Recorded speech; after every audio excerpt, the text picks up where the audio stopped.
यानंतर राज्याचे उपमुख्यमंत्री म्हणून शपथ घेतील श्री एकनाथ गंगूबाई संभाजी शिंदे।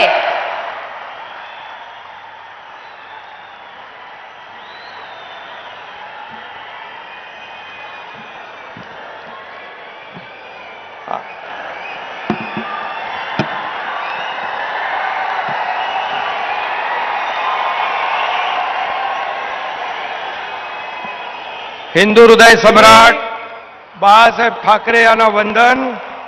गुरुवर्य धर्मवीर आनंद दिघे साहेबांचं स्मरण आणि देशाचे कर्तबगार आणि लोकप्रिय प्रधानमंत्री नरेंद्र मोदीजी व देशाचे कणखर गृहमंत्री अमितभाई शाह यांच्या भक्कम पाठिंब्याने आशीर्वादाने तसेच राज्यातील 13 कोटी जनतेच्या आशीर्वादाने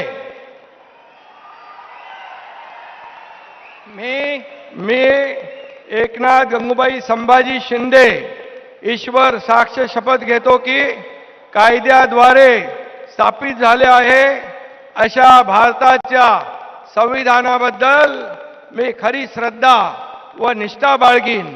मी भारताची सार्वभौमता व एकात्मता उन्नत राखीन। मी महाराष्ट्र राज्याचा उपमुख्यमंत्री म्हणून माझी कामे निष्ठापूर्वक व सत्सद विवेक बुद्धीने पार पाडीन आणि संविधान व कायदा यानुसार सर्व तऱ्हेच्या लोकांना मी निर्भयपणे व निष्पक्षपातीपणे तसेच कोणाच्याही विषयी ममत्वभाव किंवा आकस न बाळगता न्याय्य वागणूक देईन।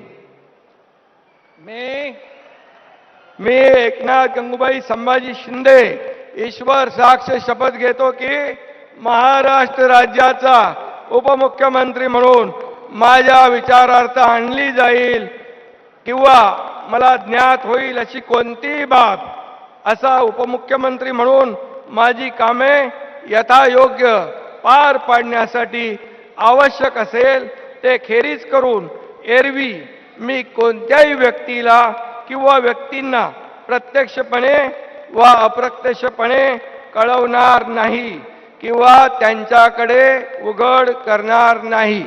धन्यवाद।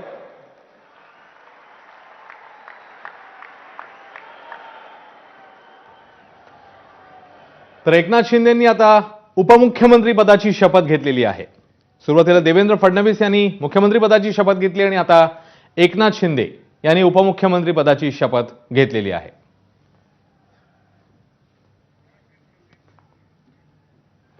आणि शपथ घेण्याआधी बाळासाहेब ठाकरे आनंद दिघे यांचं त्यांनी स्मरण केलं आणि त्याचवेळी राज्यातल्या जनतेबद्दल देखील त्यांनी कृतज्ञता व्यक्त केली।